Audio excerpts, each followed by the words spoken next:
अगर आप सप्लाई और डिमांड को मास्टर कर लेते हैं तो चार्ट्स देखने का आपका नज़रिया हमेशा के लिए बदल जाएगा। इससे आप सिर्फ प्रॉफिट ही नहीं बल्कि बड़े बड़े प्रॉफिट भी कमा सकते हैं। इस वीडियो में हम आपको यह सब चीज़ें बताने वाले हैं। अगर आप सप्लाई और डिमांड को सच में मास्टर करना चाहते हैं तो मेरा आपसे एक रिक्वेस्ट है कि वीडियो के किसी भी पार्ट को स्किप ना करें। इस पूरे वीडियो में हम आपको बताएंगे कि सप्लाई और डिमांड क्या होता है, आपको इसे क्यों ट्रेड करना चाहिए, आप कैसे चार्ट्स पर सप्लाई और डिमांड जोन को ड्रॉ कर सकते हैं, और फाइनली आप इसे कैसे ट्रेड कर सकते हैं, एंट्री कैसे लेनी है और एग्जिट कैसे करना है। वीडियो के अंत में मैं आपके साथ मेरा खुद का तरीका शेयर करूंगा जिससे मैं सप्लाई और डिमांड को ट्रेड करता हूं, ताकि आप जान सकें कि मेरी स्ट्रेटजी क्या है। तो चलिए वीडियो शुरू करते हैं, जहां सबसे पहले हम basics of supply and demand जानेंगे। सप्लाई और डिमांड क्या है? बेसिकली सप्लाई और डिमांड एक एग्रेसिव सेलिंग और एग्रेसिव बाइंग होती है, बस इतना ही। एग्रेसिव बाइंग और एग्रेसिव सेलिंग हमें बताती है कि बड़े लोग या बिग बॉयज़ कहां पर मार्केट में इंटर कर रहे हैं और कहां से एग्जिट कर रहे हैं, और बिग बॉयज़ प्राइस को किस डायरेक्शन में पुश कर रहे हैं। कैंडलस्टिक पैटर्न को ध्यान से देखो। ये बड़े रेड कैंडल हमें बताते हैं कि यहाँ पर एग्रेसिव सेलिंग हुई है, यानी कि यहाँ बड़े वॉल्यूम्स और बड़े मोमेंटम शामिल हैं मार्केट को नीचे लाने में। अब नेक्स्ट चार्ट पर ध्यान दें। आप यहाँ देख सकते हैं कि यहाँ पर एग्रेसिव बाइंग हुई है, जिसका मतलब है कि बिग बॉयज़ बड़े वॉल्यूम और बड़े मोमेंटम के साथ प्राइस को ऊपर ले जा रहे हैं। इन्हीं दोनों चीज़ों को आपको देखना चाहिए जब आप सप्लाई और डिमांड को ट्रेड कर रहे होते हैं, क्योंकि ऐसे मोमेंटम हमें बताता है कि स्मार्ट मनी कहाँ पर मार्केट में एंटर कर रही है, मार्केट को किस डायरेक्शन में ले जा रही है, और मार्केट से कहाँ पर एग्जिट कर रही है। और अगर आप छोटे छोटे कैंडलस्टिक्स को देखते हैं तो इसे सप्लाई और डिमांड एरिया नहीं समझना चाहिए। ये सारे स्मॉल कैंडल मार्केट के छोटे छोटे क्यूट बेबीज़ हैं, और ऐसे कैंडल के साथ न तो ज़्यादा वॉल्यूम होता है और न ही मोमेंटम। आपको सप्लाई और डिमांड क्यों ट्रेड करना चाहिए? पहले मैं आपको बताना चाहता हूँ कि मैं सप्लाई और डिमांड को क्यों ट्रेड करता हूँ। हम उन लोगों के साथ ट्रेड करना चाहते हैं जिनके पास बहुत सारा पैसा है, जिसे हम स्टॉक मार्केट की भाषा में स्मार्ट मनी कहते हैं। और मैं भी बिग बॉयज़ स्मार्ट मनी को फॉलो करके प्रॉफिट बनाना चाहता हूँ। सबसे अच्छा तरीका जिससे आप पहचान सकते हैं कि मार्केट में स्मार्ट मनी कब इंटर कर रही है और कब एग्जिट कर रही है, वह है चार्ट्स पर सप्लाई और डिमांड जोन को पहचानना। जब मार्केट में प्राइस बड़े बड़े रेड कैंडल्स बनाते हुए नीचे की ओर जाती है, उसे हम सप्लाई जोन कहते हैं। और जिस लेवल से प्राइस बड़े बड़े ग्रीन कैंडल बनाकर ऊपर की ओर बढ़ती है, उसे हम डिमांड जोन कहते हैं। हम सिर्फ चार्ट पर बड़े मोमेंटम वाले कैंडल्स को देखेंगे जो हमें बताते हैं कि बिग बॉयज़ या फिर स्मार्ट मनी मार्केट में प्रवेश कर चुकी है। इस बात को हमेशा याद रखें कि हम रिटेल ट्रेडर्स हैं, और मार्केट के बड़े प्लेयर्स के मुकाबले हमारे पास बहुत कम पैसे होते हैं। इन बड़े प्लेयर्स के पास 500 करोड़, 1000 करोड़, 2000 करोड़ जैसी बड़ी रकम होती है। चार्ट्स को ध्यान से देखो। ऐसे मोमेंटम को देखने के बाद आपको पता चल जाता है कि बड़े प्लेयर्स, जिन्हें हम स्मार्ट मनी कहते हैं, इस लेवल पर मार्केट में प्रवेश कर रहे हैं। तो मेरा आपसे सवाल है, क्या आप ऐसी जगह पर खरीदना चाहोगे? अगर आपका जवाब नहीं है तो आप मार्केट में हमेशा के लिए लूज़र ही रह जाओगे। लेकिन मुझे पता है कि आप सबका जवाब हाँ होगा, क्योंकि आप मार्केट में प्रॉफिट बनाने आए हैं, और यहाँ तो आपके सामने मुफ्त पैसे पड़े हुए हैं।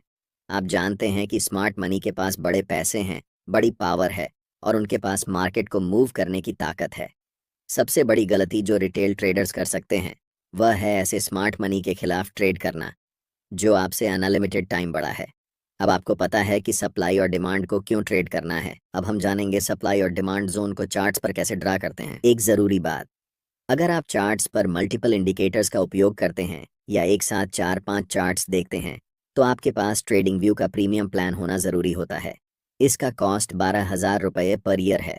अगर आप ट्रेडिंग व्यू का सब्सक्रिप्शन फ्री में चाहते हैं तो आप अपना डिमैट अकाउंट शाम को ट्रेडिंग ऐप में खोल सकते हैं। अपने ट्रेडिंग को इम्प्रूव करने के लिए सैमको में स्विच करें। सैमको आपकी ट्रेडिंग हिस्ट्री का एनालिसिस करके आपको आपकी गलतियों के बारे में बताता है, जिन्हें जानकर आप अपनी ट्रेडिंग को और बेहतर बना सकते हैं। एक ही प्लेटफॉर्म पर सभी एसेट क्लास में ट्रेड कर सकते हैं। जिसमें कमोडिटी डेरिवेटिव्स और करेंसी डेरिवेटिव्स भी शामिल हैं। यहाँ अकाउंट ओपनिंग फ्री है और पहले साल के लिए अकाउंट मेंटेनेंस भी फ्री है। म्यूचुअल फंड और आईपीओ में कोई कमीशन नहीं है। बाकी सभी एसेट क्लास में ट्रेड करने पर केवल 20 रुपए पर ऑर्डर ब्रोकरेज लिया जाता है और यहाँ कोई भी हिडन चार्ज नहीं है। 1000 से ज्यादा स्टॉक्स पर 4 गुना लेवरेज मिलता है, जिसे आप लाइफ टाइम तक होल्ड कर सकते हैं। यहाँ पर आपको ट्रेडिंग व्यू का प्रीमियम वर्जन मिलता है, जहाँ आप मल्टी चार्ट लेआउट और 50 से भी ज्यादा इंडिकेटर्स का इस्तेमाल कर सकते हैं और चार्ट्स पर ही बाइंग और सेलिंग के ऑर्डर प्लेस कर सकते हैं। साथ साथ अपने स्टॉप लॉस और टारगेट को भी मैनेज कर सकते हैं। अगर आप डिस्क्रिप्शन में दिए गए लिंक से सैम को ब्रोकर ज्वाइन करते हैं तो आपको सीबी से रजिस्टर्ड एडवाइजर द्वारा दी गई रियल टाइम ट्रेडिंग एडवाइस बिल्कुल फ्री मिलेगी।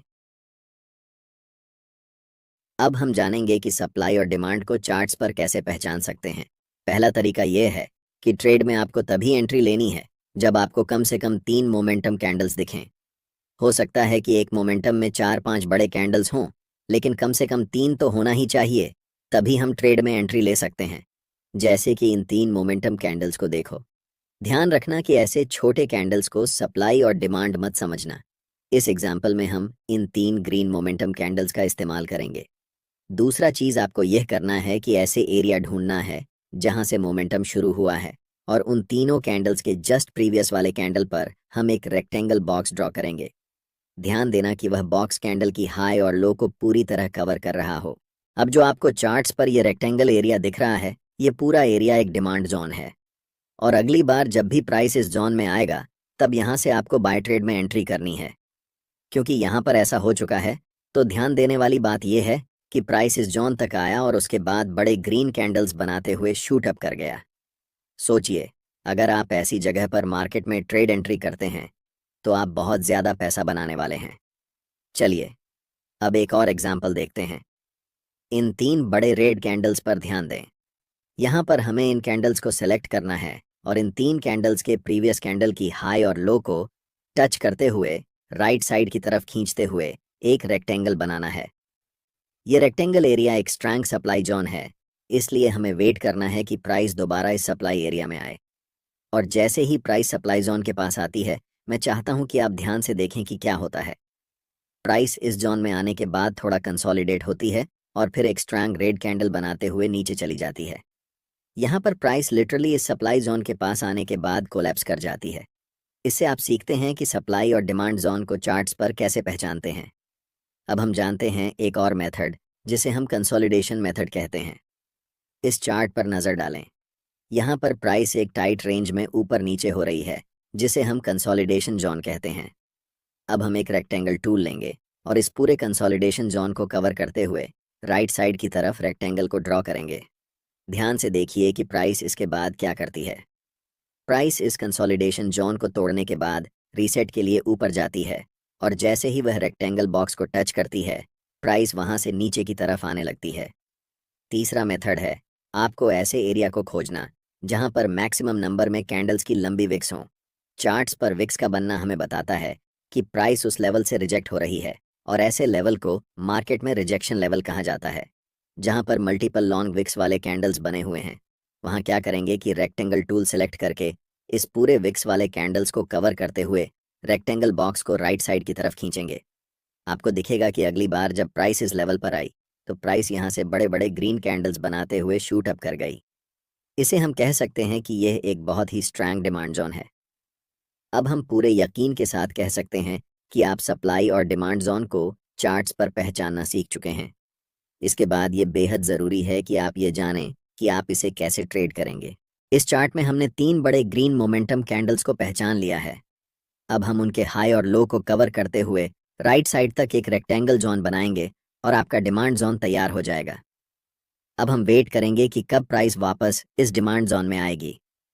ट्रेड में एंट्री करने के लिए आपके पास 2 सबसे ज़्यादा उपयोग किए जाने वाले तरीके हैं। पहला तरीका है कि आप एक बाय लिमिट ऑर्डर प्लेस कर सकते हैं, ताकि जब भी प्राइस इस डिमांड जोन में आए तो ऑटोमेटिकली बाय ट्रेड में एंट्री हो सके। दूसरा तरीका यह है कि आप मैन्युअल बाय ऑर्डर लगा सकते हैं जब प्राइस इस लेवल पर आती है। हम ज़्यादातर दूसरे तरीके को ही प्रेफर करते हैं, क्योंकि याद रखना चाहिए कि डिमांड जोन कितना भी स्ट्रांग क्यों ना हो, हमेशा यह चांस रहता है कि प्राइस उस लेवल को ब्रेक कर दे। अब हम वेट कर रहे हैं कि कब प्राइस इस डिमांड जोन के पास वापस आएगी। जैसे ही प्राइस इस डिमांड जोन के पास आती है या फिर उसे टच करती है, आपको तुरंत मार्केट में एंट्री नहीं लेना है। पहले मार्केट को कंफर्मेशन देने दो कि अब मार्केट ऊपर जाने वाली है। आप देख सकते हैं कि यहाँ पर एक 2G कैंडलस्टिक पैटर्न बना है और ये लंबी विक्स हमें बताती है कि प्राइस यहाँ से रिजेक्शन ले रही है। लेकिन हम अभी भी कंफर्म नहीं हुए हैं कि प्राइस ऊपर ही जाने वाली है, इसीलिए हमें और इंतज़ार करना पड़ेगा।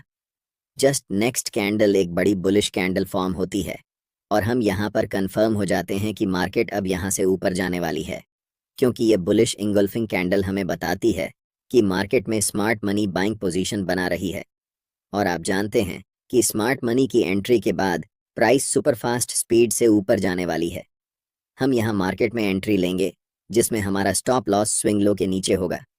अगर आप ज़्यादा सेफ रहना चाहते हैं तो आप अपना स्टॉप लॉस बिल्कुल इस डिमांड जोन के नीचे रख सकते हैं। अगर हम टारगेट की बात करें तो ऊपरी लेवल पर प्रीवियस कुछ कैंडल्स को देखें। यहाँ पर 3 लगातार रेड कैंडल्स बनी हैं और उनके जस्ट प्रीवियस कैंडल एक लॉन्ग विक्स रिजेक्शन कैंडल है, जिससे हम कंफर्म हो जाते हैं कि ये लेवल एक सप्लाई जोन है। इसीलिए जब प्राइस इस लेवल को टच करेगी, हम अपना प्रॉफिट यहाँ बुक करेंगे। जब